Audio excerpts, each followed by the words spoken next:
Mensagens que edificam, ministradas pelo pastor Sidney Ferreira.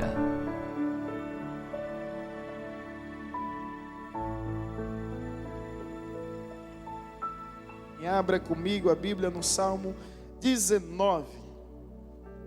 Salmo 19.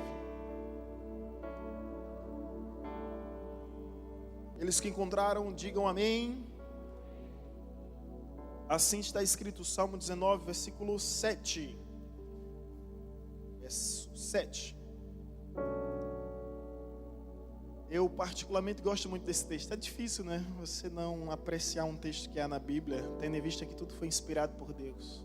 Mas há textos que ressoam em nossa alma, que reverbera em nosso coração, que estremece o nosso espírito. E esse é um desses. A lei do Senhor é perfeita e refrigera a alma. O testemunho do Senhor é fiel e dá sabedoria aos simples. Os preceitos do Senhor são retos e alegram o coração. O mandamento do Senhor é puro e ilumina os olhos. O temor do Senhor é límpido e permanece para sempre. Os juízos do Senhor são verdadeiros e todos igualmente justos. São mais desejáveis do que o ouro, mais do que muito ouro depurado. São mais doces do que o mel e o destilar dos favos. Amém. Glória a Deus. Podeis sentar, irmãos. Será que existe algo mais desejável do que o ouro? Será que existe algo mais doce do que o mel? Sim, existe. É a palavra de Deus. E o salmista teve a sensibilidade de compor, entre tantos salmos, um que expressa a magnitude, a magnificência da palavra do Senhor em nossas vidas.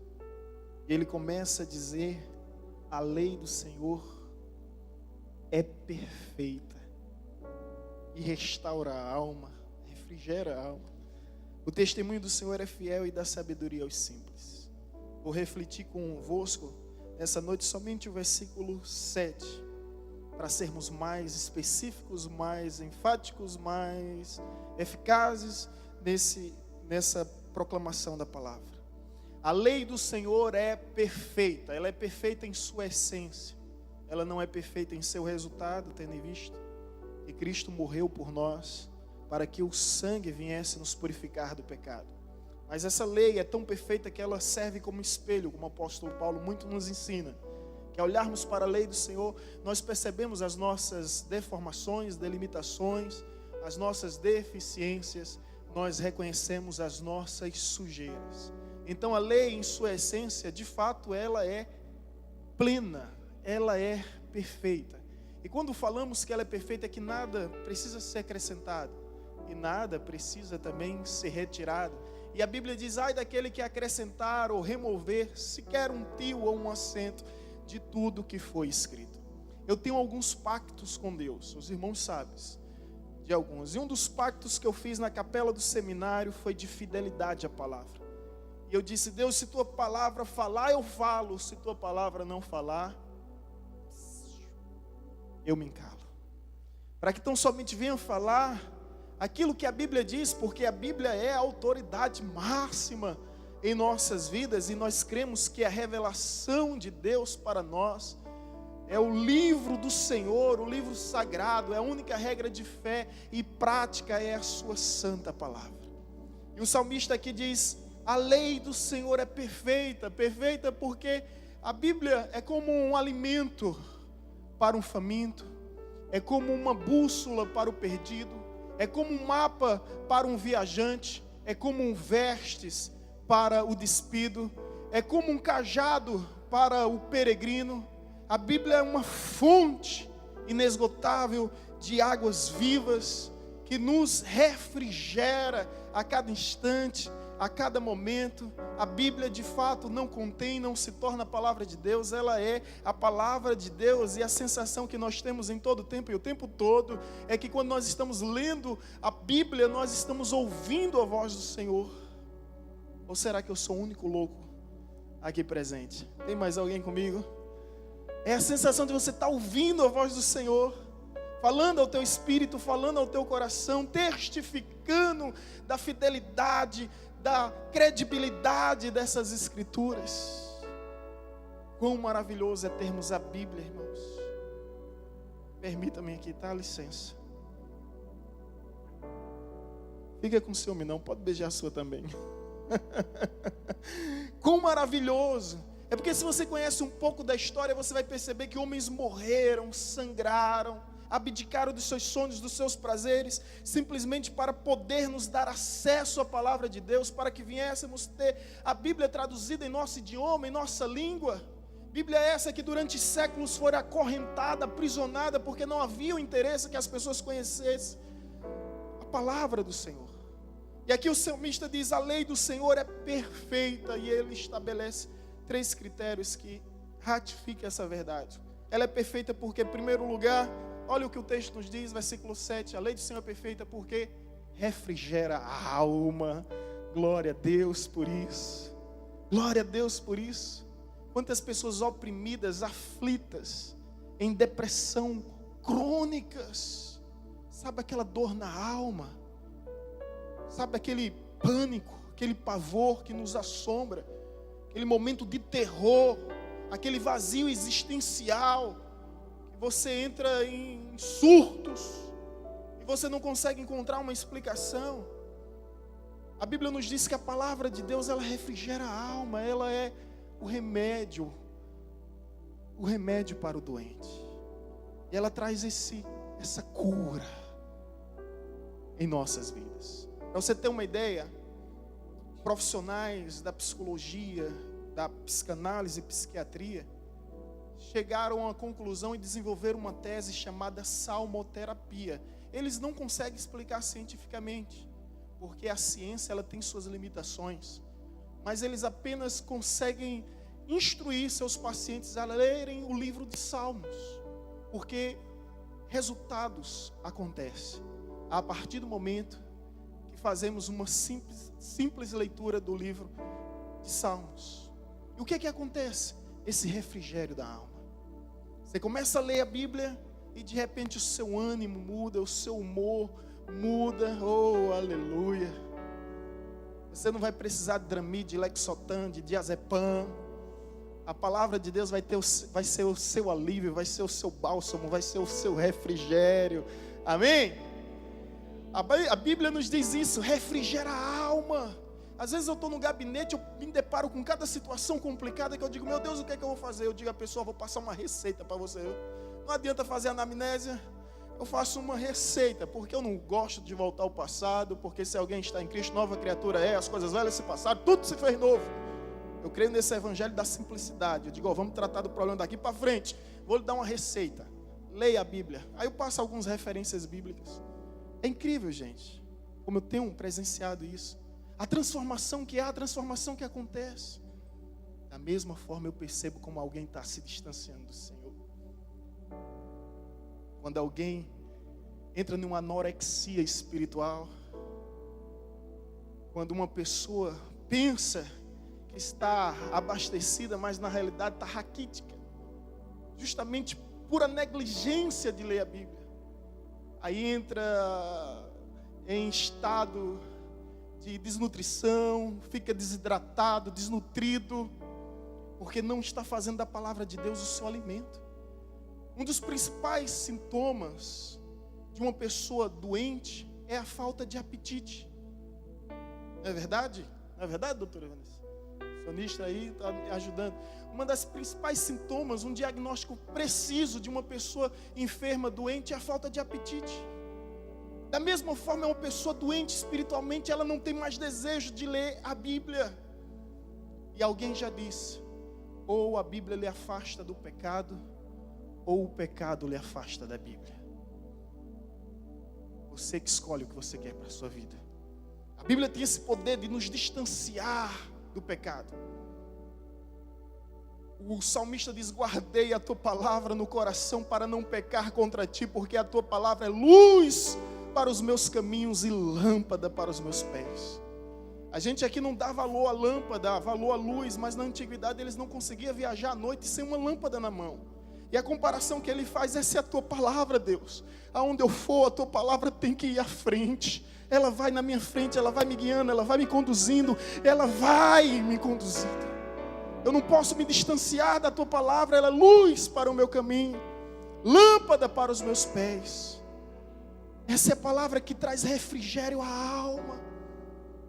Eu digo isso não simplesmente pelas experiências de gabinete que já tive ao longo de 17 anos de cristão, exercendo sempre liderança de acordo com a confiança que Deus tem me entregado, me confiado.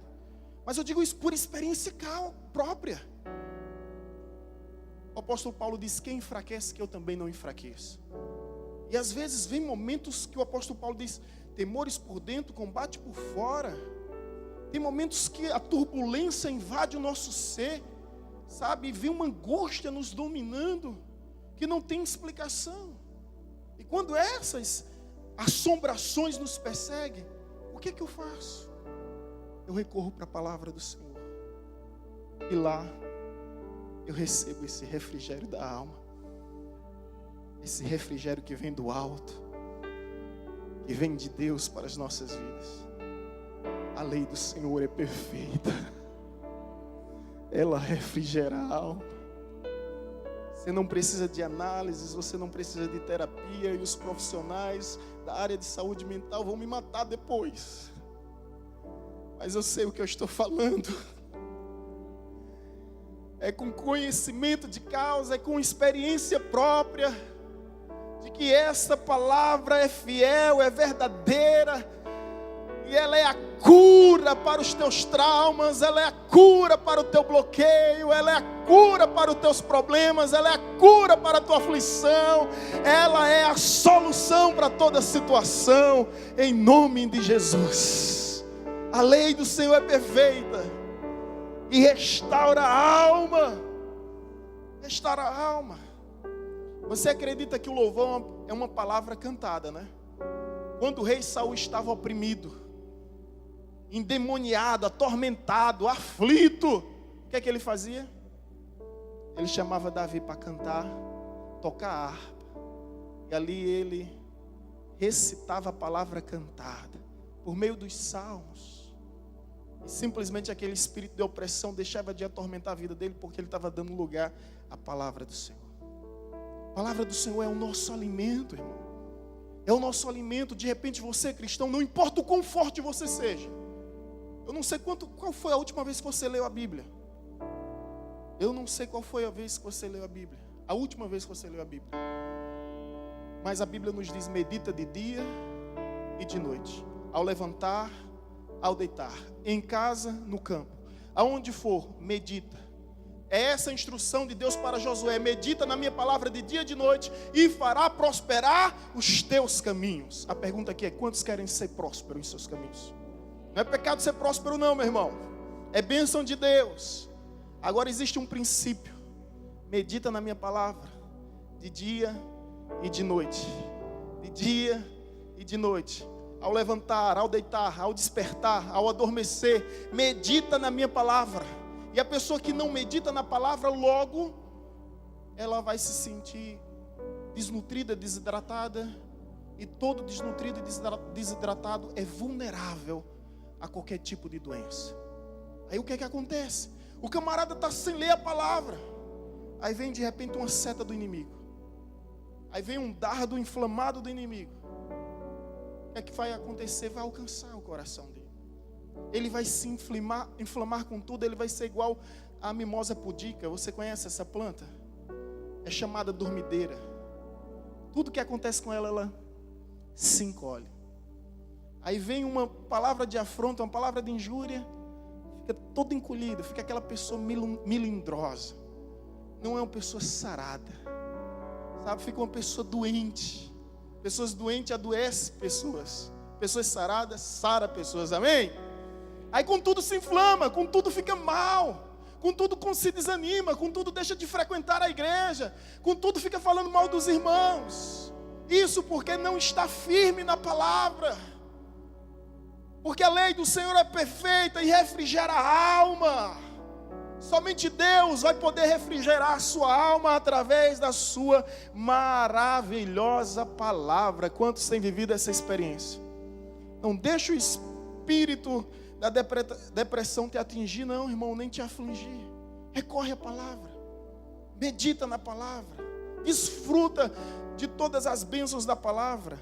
Então, em primeiro lugar, restaure e refrigera a alma. Segundo lugar, a lei do Senhor é perfeita. Por quê? Porque o testemunho do Senhor é fiel. Ah, gente, às vezes eu vejo pessoas me dizendo: pastor, fulano entrou na universidade e se desviou. Eu se desviou não. Universidade não desvia ninguém. Universidade, seja qual for, não desvia ninguém. Revela quem já estava desviado. Essa é a verdade. Aí a pessoa entra e fica encantada com a metafísica platônica, criticismo kantiano, racionalismo cartesiano, dialética de Hegel, a psicanálise de Freud, o evolucionismo darwinista, o marxismo cultural. Ficam encantada com isso e começa a validar mais essas teorias ideológicas do que a própria palavra de Deus. Aí ficam adeptos de Freud, ficam adeptos de Marx. Eu digo: meu Deus, isso é uma esquizofrenia coletiva. O que é isso? E negam o nome de Jesus na academia, porque não conhecem os testemunhos de Deus que são fiéis e que são verdadeiros. Essas universidades, Harvard e Oxford, foi fundada por cristãos devotos, fiéis ao Senhor.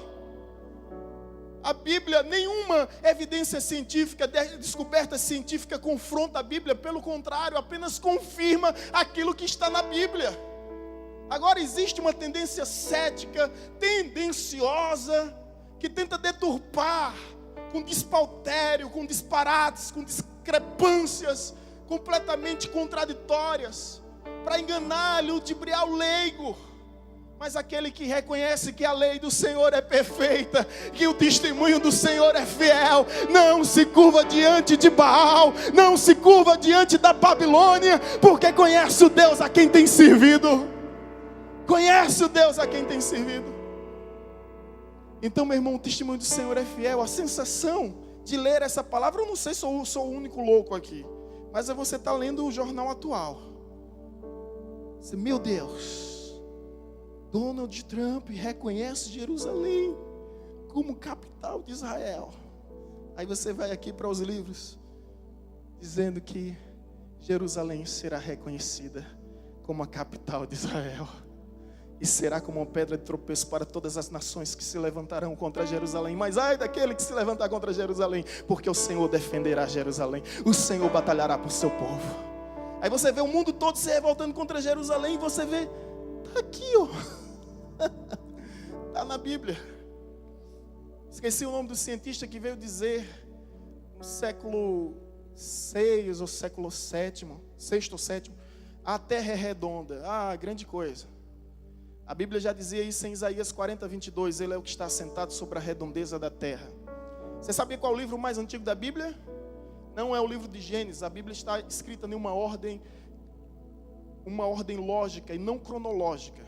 Por cronológica, a questão de datação, o livro mais antigo da Bíblia é o livro de Jó. Comprovado isso. E quando você pega o primeiro livro de Jó, no primeiro capítulo, quer dizer, o primeiro capítulo do livro de Jó, está lá Deus dizendo: de onde vem Satanás? Satanás diz: eu venho de arrodear a terra.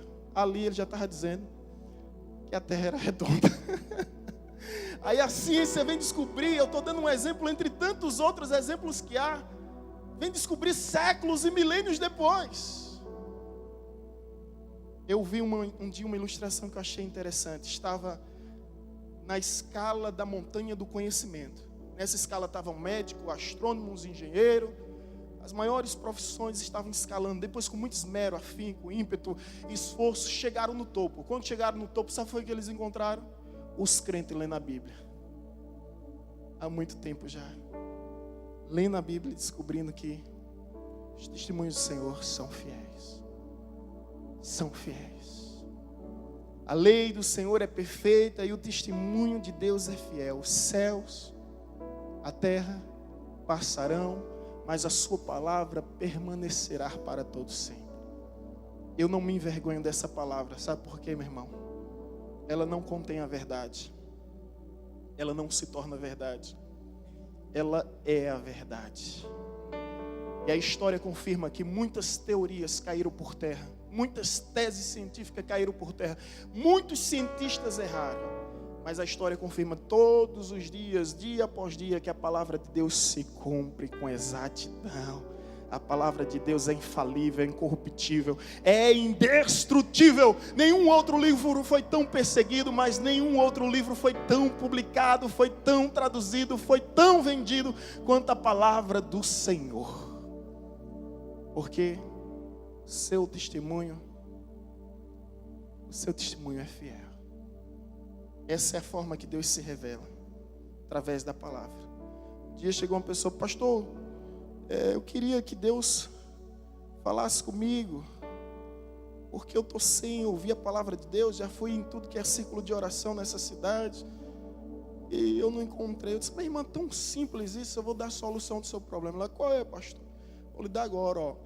Gênesis capítulo 1, versículo 1, até Apocalipse capítulo 22, versículo 21. Você vai ler Deus falando com você o tempo todo. O testemunho do Senhor é fiel. Deus fala através de profecias, de profetas, fala de visões, de sonhos, fala. Mas se você tem a fonte, meu irmão, se você tem a fonte,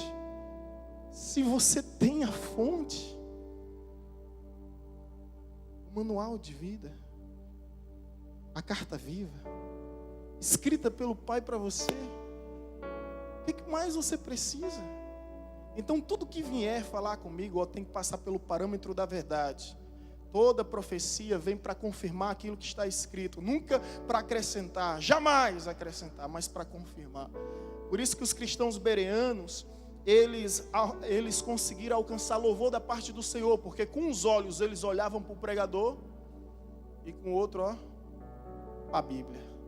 Eles avaliavam e analisavam tudo que o pregador falava e começavam a ver se estava de acordo com as Escrituras. E a Bíblia diz que Deus se alegra desse povo.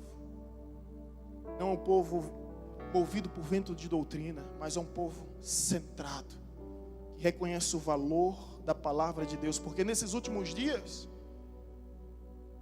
não se engane, o anticristo já está à porta.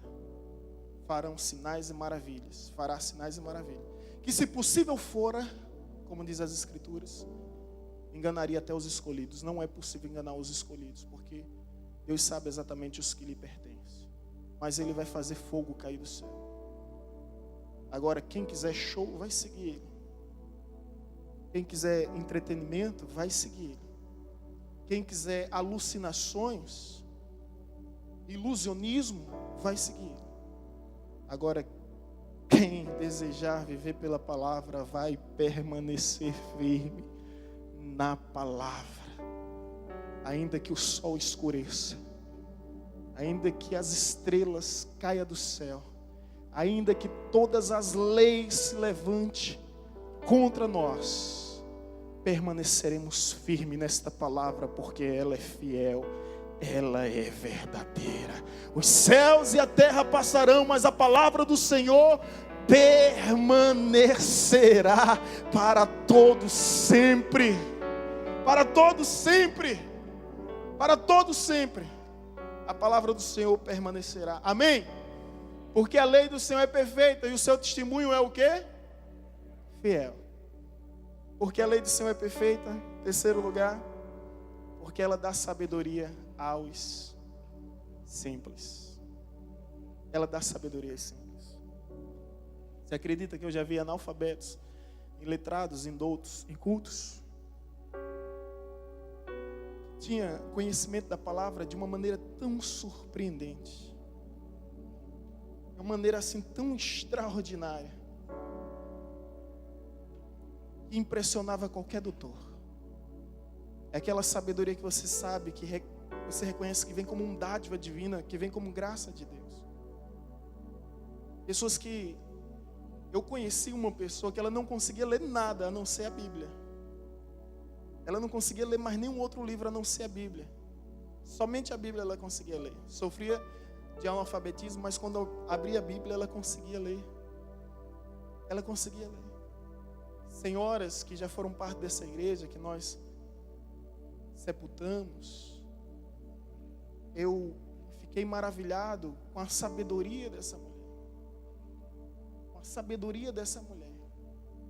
Aqui tem alguns filhos e netos dela. A irmã Rufino nunca foi uma mulher que visitou a universidade, mas você sentava ao lado daquela mulher, você ficava maravilhado com a sabedoria que ela possuía. Com ela possuía. No leito de morte, ali a filha dela aqui, foi visitar um satanista. Visitar um satanista e disse: olha, é assim, desse jeito, se você fizer disso, dessa forma, você vai ser curada. Ela disse: eu só tenho uma coisa para lhe dizer. O cara falou 1 hora. Eu só tenho uma coisa para dizer: se você não aceitar Jesus, você vai para o inferno. Eu creio que aquelas palavras estremeceram o coração daquele indivíduo. E a palavra do Senhor é essa: dá sabedoria aos simples. Dá sabedoria aos simples. Eu não preciso ir para muito longe. Olha para mim. Olha para mim, quase que eu me aposento na 5ª série, gente. Eu passei 3 anos na 5ª série, gente. Alguém aqui igual a mim, não? 3 anos na 5ª série. Se eu contar essa resenha para você, Netinho, não siga meu exemplo, tá, Netinho? O menino tá mais sério que o Netinho. Fui pro Polivalente, aí lá reprovado, ficou mais ruim, né? 2º ano, reprovado. E aí você, 2º ano reprovado, você tem que ir embora. E aí nenhum colégio me queria mais. Isso porque meu currículo escolar, saí do 7, fui pro Polivalente, depois fui pro Benjamin, depois fui pro Estadual, depois fui pro Carolina, depois fui pro Ciepa. Eu acho que foram esses aí, né? Todos esses aí, né? Depois fiquei tão bom que ficavam disputando onde eu ficava. Brincadeira. Aí eu lá no Poli, 2 anos, repeti. Sabe o que foi que fizeram comigo? Mandaram pro Benjamin Sodré. Só tem vaga à noite. Eu com 13 anos, saía daqui da Tipo O para ir para lá andando. Minha mãe disse: você vai ser homem, seu cabra. Eu ia andando e voltava andando. Quando eu voltava assaltando a feira ali, sabe? Dia de sexta-feira. Pegava banana, laranja, tudo que vinha pela frente. Era o tempo da perdição, que Jesus perdoe meus pecados, já foram perdoados. No dia da confissão. E aí eu estou com 13 anos no Benjamin Sodré. Era o mais novo da turma. Naquela época aqui, quem vai lembrar, existia uma gangue chamada Guns N' Roses.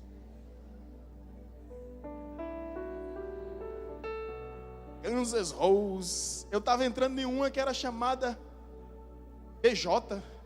Bravos Jovens, Bravos Jovens. Eu estava sendo amador de uma, né? Jovens. Aí foi o dia, sabe?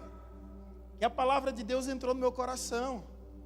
E lógico que teve uma pessoa muito especial, além da minha mãe, para fazer com que isso acontecesse. Nessa estava fazendo um trabalho social e ela foi visitar o estadual. Aí quando ela foi visitar o estadual na 6ª série, aí eu pulei para a 7ª. Para ela não saber, a gente estava se paquerando. Aí eu disse: eu vou pular aqui para a 7ª série para ela não saber que ela era 7ª, que eu estou atrás dela. Não pode. Não deve. Aí pulei para a 7ª. Depois que ela descobriu que eu era 6ª, pronto. De repente, Vanessa foi um anjo que Deus trouxe para a minha vida. Abriu o entendimento, esclareceu muitas coisas. Comecei a estudar. Não parei de estudar. Estudar. Me formei primeiro que Vanessa.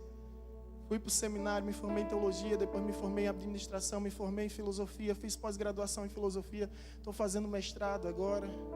Fiz arqueologia na UNEB, passei, fiquei 18º lugar, salvo engano, entrei. passei um semestre, desisti de arqueologia, porque era muito conflito, era muito confronto. Eu pensei, eu vou deixar os professores em paz. Na realidade, eu tive que priorizar o ministério, tive que priorizar a família. Abrimos mão de tudo isso. E temos essas formações e não quero parar. Não quero parar. Graças a Deus eu estou novo.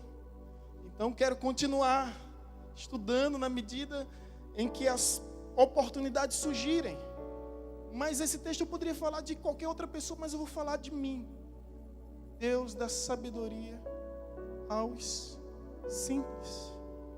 Aos simples. Sabe assim, um insight. É difícil explicar isso. Um insight. Como se fosse um pane. E a partir de então, o mundo seu já não é mais preto e branco. Você começa a ver o mundo colorido. Você começa a entender as coisas. Você começa a enxergar as coisas. E as coisas começam a fluir. As coisas começam a acontecer. Porque Deus dá sabedoria aos simples. Deus fez com que pastores se transformassem em reis. Deus fez com que camponeses se transformassem em profetas. Deus fez com que pescadores à margem do mar da Galileia se transformassem em apóstolos. Porque a lei do Senhor é perfeita, refrigera a alma, o seu testemunho é fiel e dá sabedoria aos simples. Como eu posso desprezar essas palavras? Ou trocá-las pelas palavras de Freud, de Marx, de Darwin, de Sartre, de Nietzsche? Como poderia eu fazer isso? Vou falar em Nietzsche. Um dia Nietzsche escreveu: Deus morreu. Embaixo ele colocou assinado Nietzsche. Seus 10 últimos anos, depois de ter cometido essa loucura, foi de insanidade total. Ele comia suas fezes, tomava sua urina e dizia ele que era o próprio Cristo. Depois ele morreu de loucura. Os maiores filósofos que já existiram. Quando ele morreu de loucura, os cristãos fizeram um outdoor e colocaram: Nietzsche morreu, assinado Deus. Onde estão esses homens? Agora, se você se conforma com as provas e evidências confiáveis, fidedignas de que a Bíblia é verdadeira, olha para a história. Em 1947, na caverna de Qumran, um pastor que estava pastoreando, ele simplesmente, por acidente para alguns, para nós, providência divina, ele joga uma pedra, essa pedra entra em uma caverna, bate em um vaso, ele ouve o barulho do vaso. Quando ele vai ao encontro, ele encontra pergaminhos de 600 anos antes de Cristo. E ele começa a analisar, na realidade não ele aciona departamentos responsáveis que começam a analisar esses vernáculos, esses pergaminhos, esses fragmentos, começa a analisar 600 anos antes de Cristo com os que estão atuais. E ele fica pasmo, perplexo, a maioria se converte. Porque é impossível que um livro permaneça tanto tempo, com tamanha integridade, sem alteração, sem deturpância na sua mensagem. Você já brincou de telefone sem fio, não já? Você conta uma coisa aqui, no final está tudo distorcido. Com a Bíblia não é assim. É uma prova científica, histórica, um argumento arqueológico, que foi justamente a descoberta dos artefatos arqueológicos na caverna de Qumran em 1947. Agora, preste atenção em uma coisa como é a história. Quando descobre isso em 47, em 48, a ONU reúne as nações e vão decidir se Jerusalém, se Israel é uma nação ou não é uma nação. Por quê? Porque em 47 eles encontraram os escritos dizendo que Israel já estava naquela região há muito tempo. Em 1948 há uma votação, fica empate, e um brasileiro chamado Oswaldo Aranha, ele dá o voto Minerva, reconhecendo que o Brasil, reconhecendo por meio do Brasil, que Israel é uma nação. 47, 48, estão entendendo? Como Deus é o Senhor da história, como faz tudo certo, como faz tudo conforme os seus planos no seu devido tempo. Algumas pessoas perguntam: por que o Brasil não tem vulcão em erupção, não tem tempestade, não tem tufão, não tem terremoto, não tem tsunami? A minha interpretação para isso é aquilo que Deus disse a Abraão: abençoarei os que te abençoarem. Brasil é uma nação abençoada, porque um dia estendeu suas mãos para Israel e abençoou a nação de Israel. A nação de Israel não é maior do que a igreja, mas ainda não fugiu dos planos de Deus.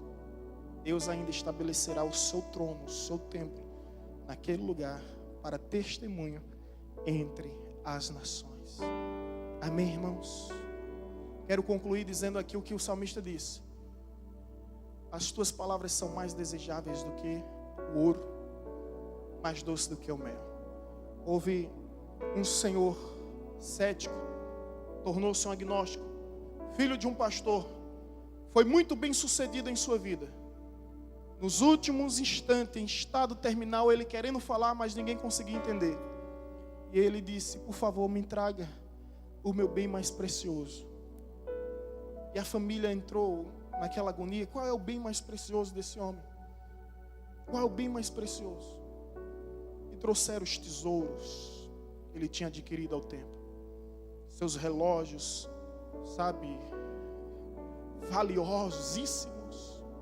Trouxeram seus diplomas, certificados, conquistados, e ele simplesmente fazia com a cabeça. E ninguém conseguia entender o que era o tesouro mais valioso. Aquele cético e agnóstico que recebeu do seu pai, há um tempo atrás, um presente. Aí alguém viu um livro de capa preta na sua imensa biblioteca. Quando abriu, disse: filho, não esqueça, esse é o tesouro mais valioso. Será que esse livro? Vou levar. Quando ele viu o livro, ele começou a chorar. Abraçou a Bíblia fortemente. Chorou, chorou, chorou. E esse foi o seu último suspiro. Naquele momento ele reconheceu: o testemunho do Senhor é mais desejável do que o ouro, é mais doce do que o mel. Apenas lamentamos com que ele tenha demorado tanto para reconhecer que a lei do Senhor é perfeita, refrigera a alma, o seu testemunho é fiel e dá sabedoria aos simples. Você está com sua Bíblia aí? Levanta ela mais uma vez.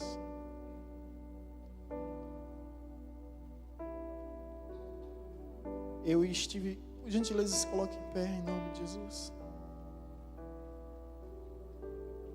Eu tive a honra, o privilégio, a satisfação, foi bênção de Deus, de estar num dos países de maiores avivamento, que foi a Coreia do Sul.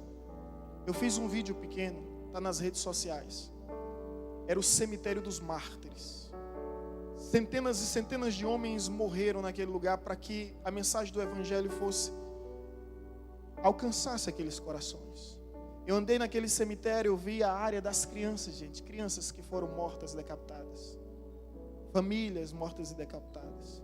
Depois naquele cemitério a gente entra num museu que não pode fotografar, não pode filmar. E lá tem a imagem da primeira Bíblia em coreano. Foi um chinês, missionário chinês, escreveu a Bíblia na Coreia, na China, e levou para a Coreia. A Coreia é a única nação que recebeu a Bíblia pronta.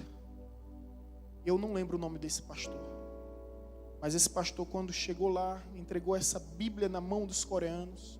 O soldado da Coreia o interceptou, e naquele instante o soldado da Coreia simplesmente decapitou esse pastor. Esse pastor entregou a Bíblia. Dias depois, esse mesmo soldado coreano da Coreia do Sul leu a Bíblia sozinho. E ao ler a Bíblia sozinho, ele se converteu, se tornou um missionário. E um dos principais responsáveis pelo maior avivamento, um dos maiores avivamentos da história do mundo. Olha o valor da Bíblia. Qual é o valor que a sua Bíblia tem? Queria fazer essa pergunta para aquele soldado. Qual o valor dessa Bíblia? Você está segurando um livro que muitos morreram por ele. Muitos se sacrificaram por ele. Muitos deram sua vida por ele. A exemplo do próprio Cristo, que derramou todo o seu sangue na cruz do Calvário, para que nós tivéssemos acesso à salvação. Amém, irmãos? Quantos estão entendendo isso aqui? É forte, irmão. Olha para a pessoa que está ao teu lado, diga isso a ela. É forte, irmão. É forte. É forte. Sabe uma das coisas que impede os muçulmanos de se converter ao cristianismo? Sabe qual é? É a maneira como nós tratamos a Bíblia. Eles dizem, não é possível que seja um livro sagrado e seja tratado dessa forma, dessa maneira. Como é que você trata a sua Bíblia? Alguns têm a Bíblia aberta no Salmo 23 para atrair prosperidade, outros no Salmo 91 para expulsar demônios. Isso é meio de tratar a Bíblia? Outros usam a Bíblia apenas como horóscopo. Procura a Bíblia só quando está passando por situações difíceis. Eu sempre lembro de uma história que um camarada estava passando por um momento desse, abriu a Bíblia e estava lá. E Judas foi e se enforcou. Está amarrado? Não é essa não. O que vier agora será. Vai tu, porém, faz o mesmo. Está complicada agora a situação, né? Que a Bíblia para você é apenas um horóscopo? A Bíblia é a carta de Deus, de um Pai amoroso, que escreveu tudo que nós precisamos saber e que um dia virá ao nosso encontro. E com certeza uma das perguntas será: leio a minha palavra? Leio a minha palavra? Espero que a partir de hoje você ame mais a palavra do Senhor. Ame mais a Bíblia. Reverencie mais, na certeza que a lei do Senhor é perfeita. Refrigera a alma. O seu testemunho é fiel e dá sabedoria aos simples. Aleluia.